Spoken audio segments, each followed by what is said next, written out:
Fala, investidores, sejam muito bem-vindos ao canal Planilheiro Investidor. Eu sou Adriano Costa e nesse vídeo nós vamos falar do relatório gerencial de novembro de 2022 do fundo Bresco Logística, é um fundo de investimento imobiliário BRCO11. Vamos ver qual foi a performance do fundo nesse mês de novembro e atualizá-los aí dos acontecimentos do fundo em relação à rescisão, né, com o grupo Pão de Açúcar, tá? Então fique conosco aí que no final a gente tem um fato relevante lá para nos atualizar daquilo que está acontecendo no fundo aí no mês de novembro de 2022, tá ok? Se você gosta desse tipo de assunto, FIF, Agro e FIINFRA é o carro-chefe do canal. Se inscreva aí, ative as notificações, deixe o seu like, tudo de graça, mas ajuda muito a gente a disseminar as informações para o YouTube, né? E crescer o canal aqui, continuar nosso trabalho, tá bom? Então, você não deixe de se inscrever e compartilhar esse vídeo com outras pessoas e compartilhe também com a gente se você é cotista do Bresco Logística. Se você aproveitou esse preço aí, o fundo chegou a estar R$ 93 aí essa semana, tá? Então compartilhe com a gente aí se você é cotista e qual o percentual da sua carteira hoje. Eu não sou cotista, tá? E vou deixar esse relatório na descrição do vídeo para você baixar e fazer uma leitura mais detalhada. Vamos lá então. Bresco Logística, né? Fundo de logística, como o próprio nome já diz. Então, para quem não conhece, o fundo tem 11 propriedades, mais de 446 mil metros quadrados de ABL e tem um potencial de expansão aí de 6% dessa ABL aqui. Bom, o fundo encontra-se com uma receita anual estabilizada de 154 milhões de reais, sendo que 39% vem da cidade de São Paulo, né? E está com 12% de vacância atualmente, tá? Depois da vacância aí do Grupo Pão de Açúcar, que ocupava ali uma boa parte da ABL do fundo, tá? Os contratos de locação possuem prazo remanescente aí de 5 anos, em média, né? E 35% são contratos atípicos, tá? 93% dos inquilinos têm grau de investimento escala AAA ou AA, né? Mas o que a gente viu aí, né? O Grupo Pão de Açúcar aí, com certeza uma grande empresa, brigando aí por migalha no fundo, né? Com o fundo, né? Então, complicado aí, não quer dizer nada, né? Na verdade, esse grau de investimento, né? Então, ele já começa aqui com os resultados, né, do fundo. Então, a gente verifica aqui que dentro dos resultados de novembro não teve muito impacto aqui em relação às receitas, né? Receita aqui praticamente igual à receita de novembro. Então, tem aqui os valores muito parecidos, né? Nada aqui muito relevante aqui de mudança, que baixou mais do que foi a despesa em relação aos 2 meses anteriores, tá? Em relação aqui a taxa de gestão, né?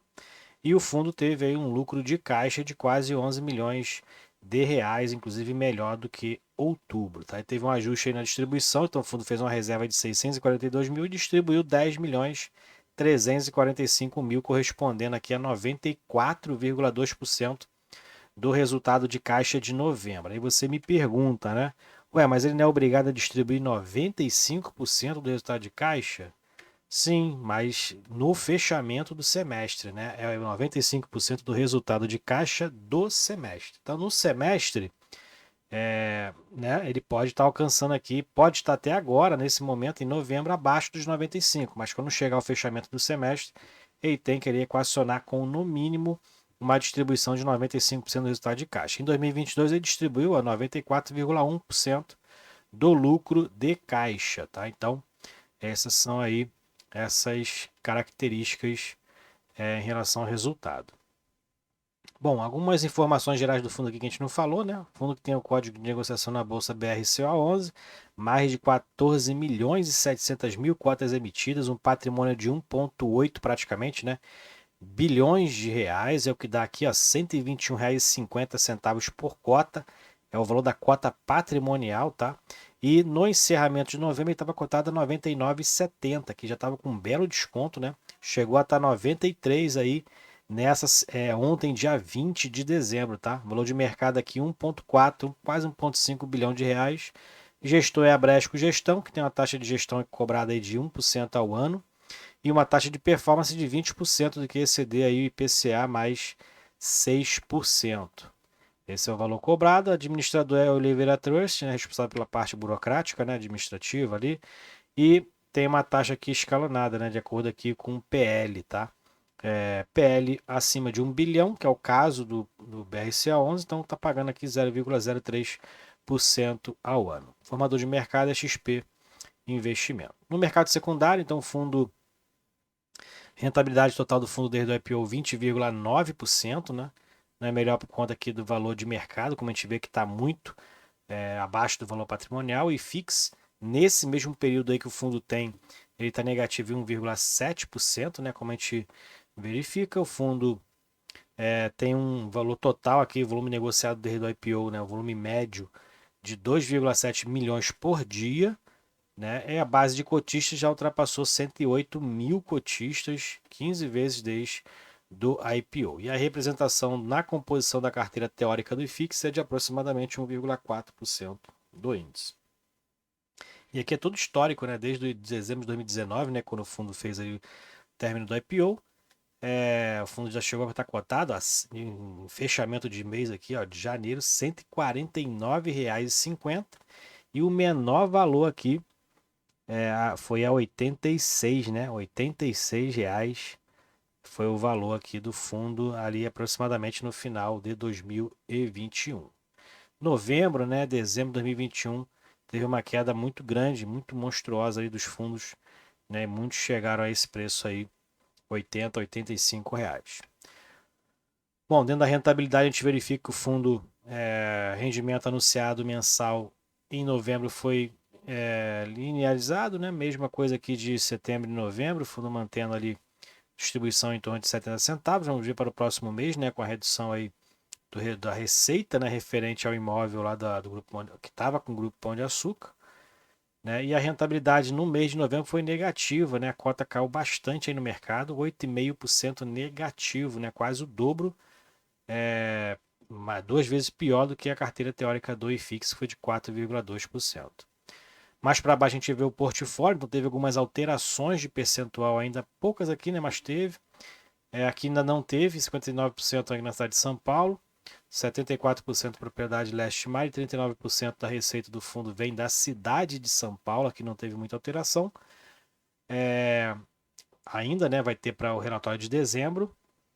O que teve alteração foi aqui nessa composição da receita por imóvel, né? Então aqui, como o fundo, a rescisão foi dia 9 de novembro, então teve uma menor participação aqui da receita do CD04, se eu não me engano. A vacância já está em 12,2%, né? 35% dos contratos atípicos, como a gente já viu, e o prazo médio de vencimento dos contratos, em média, são 5 anos.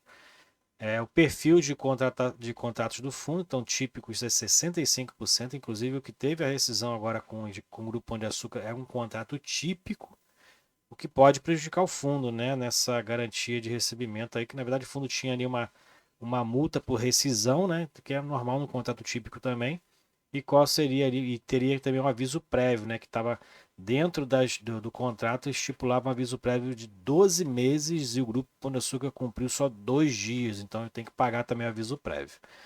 Bom, índices de reajuste no mês de dezembro, a boa parte dos contratos serão reajustados pelo IPCA, o que vai dar um plus aí, então na receita mais para janeiro, né? E na composição acionária, pessoas físicas, aí, a maioria, né, 56%, ultrapassou 108 mil cotistas de outubro para novembro, acrescentando mais em torno aí de 2 mil cotistas na base do fundo. E o que o fundo tem hoje de alavancagem, né, só nesse imóvel aqui, é o que a gente vem falando ali, né, vem falando mês a mês, o BRF Londrina, tem um CRI ali, né, com prazo de 130 meses, o lastro é o próprio contrato de locação, né, 36,6% do contrato é para pagar, então é como se fosse uma cessão de créditos, né, cessão de direitos creditícios, então acaba que a garantia é o próprio contrato, né, então quando se paga aí a receita, parte já vai para o financiamento do imóvel, então alinhado ali com o contrato, né. Dentro aqui do portfólio do imóvel, então a gente tem um resumo dos ativos, né? Esse aqui foi o imóvel que teve a vacância, CD06, então não é aquele que eu falei lá em cima foi o CD04, que tem uma participação menor, né? Então o fundo vai ter um impacto muito grande, né, na receita aí já para dezembro, né? Já que o imóvel, o Grupo Pão de Açúcar, né, não pagou então aí a rescisão, né? A multa rescisória, né? Então vai ter um prejuízo muito grande o fundo, né, até que se decida judicialmente, né? E aqui a gente verifica aqui os imóveis do fundo, né? Então os prazos remanescentes, né? Quais são os locatários, tá? Então você pode baixar o relatório e fazer essa leitura mais detalhada. E falando dos comunicados ao mercado, então teve aqui o fato relevante do imóvel Bresco Contagem Americana, então a Americana renovando, né, ali fazendo um aditamento de contrato, né, renovando ali a questão do contrato até 30 de setembro de 2027, então o fundo permanecerá, Americanas, né, permanecerá ocupando aí mais de 15.700 metros quadrados do imóvel, que corresponde a quase 25% dele, tá? E o aumento no contrato, na receita do contrato, vai ser em torno de 17,3%. E aqui falando do imóvel do Grupo Pão de Açúcar, então aqui o fato relevante do Grupo Pão de Açúcar, né? Aqui foi só um resumo da entrega, né? E tal, no dia 7 de novembro, né? O GPA comunicou a entrega das chaves, né? Para o dia 9 de novembro, então não cumpriu os 12 meses de aviso prévio, né? Então ele teria que pagar aviso prévio de 12 meses na desocupação do imóvel, que não ocorreu, não pagou, e a indenização de 6 vezes o valor do aluguel então vigente, proporcional ao prazo remanescente da locação. Isso tudo estava expresso em contrato. E na outra página, na última, fala exatamente a continuação, né, desse fato relevante e toda a especificação aqui, né, o que ocorreu, né? Na verdade, o Grupo Pão de Açúcar entrou com uma liminar, né, na justiça com uma liminar, o juiz concedeu a liminar e o fundo acabou que não conseguiu executar a carta-fiança, né, do Banco Safra, né, e o que aconteceu é que o juiz deu a liminar, condicionando essa liminar ao depósito calção equivalente à fiança, em torno de 23 milhões, quase 24 milhões, né, e agora o fundo vai discutir essa questão dos direitos, né, e do contrato, que estava tudo expressamente em contrato. Isso agora na esfera judicial é o Grupo Pão de Açúcar, né, na verdade, esticando esse pagamento aí, né, para poder recompor caixa, provavelmente, né. É o que se explica, normalmente empresas fazem isso para poder não desembolsar o valor imediatamente, né. Bom, enfim, é o que aconteceu. Agora vamos acompanhar aí nos relatórios, né, os próximos acontecimentos. É um prejuízo muito grande para o fundo, né, já que é um imóvel que era um imóvel monoinquilino, então vai ficar agora totalmente desocupado, né? E o fundo vai ter que trabalhar aí na questão na recomposição aí desse imóvel, né, com o inquilino nesse imóvel. É um imóvel bem localizado, se a gente verificar aqui na imagem, ele fica ali no centro de São Paulo, né, próximo ali a Marginal Tietê, inclusive a gente, na própria foto tem ali o rio Tietê, né, que margeia ali a rodovia, né? Esse rio aqui é o rio Tietê, então que margeia a própria rodovia aqui, a Marginal Tietê. Então, bem localizado, a gente verifica, né? É um dos imóveis daquela característica que o fundo tem, last mile, né? Próximo aos grandes centros de consumo, ok? Então é isso aí, relatório gerencial do BRCO11. Para mim, eu ainda continuo um bom fundo, né? Mas essa questão aí realmente prejudicou muito, vai prejudicar muito a receita aí, até que o fundo recomponha esse imóvel, né? E tomara que ele consiga aí garantir os direitos do fundo, né? Já que é uma estratégia aí que muitas empresas fazem de judicializar algo que está expressamente em contrato e aí é complicado, tá bom? Compartilhe com a gente se você é cotista do BRC11 e se você aproveitou esse preço aí nessa promoção que teve no dia 20, né? O fundo cotado é R$ 93, então quem estava querendo entrar no fundo e aumentar a posição, era uma ótima oportunidade aí. Eu não sou cotista do fundo, tá? Já fui, mas não sou mais. Tem outros 4 fundos de logística na minha carteira, não pretendo colocar mais nenhum no momento. E é isso. Vou deixar esse relatório gerencial na descrição do vídeo para você baixar, fazer uma leitura mais detalhada. E não se esqueça de se inscrever no nosso grupo do Telegram. O link está na descrição do vídeo. E conhecer também a nossa área de membros do canal. Veja lá as vantagens lá. Como você pode também contribuir conosco aqui no canal, ok? Fiquem com Deus. Até o próximo vídeo. Tchau, tchau.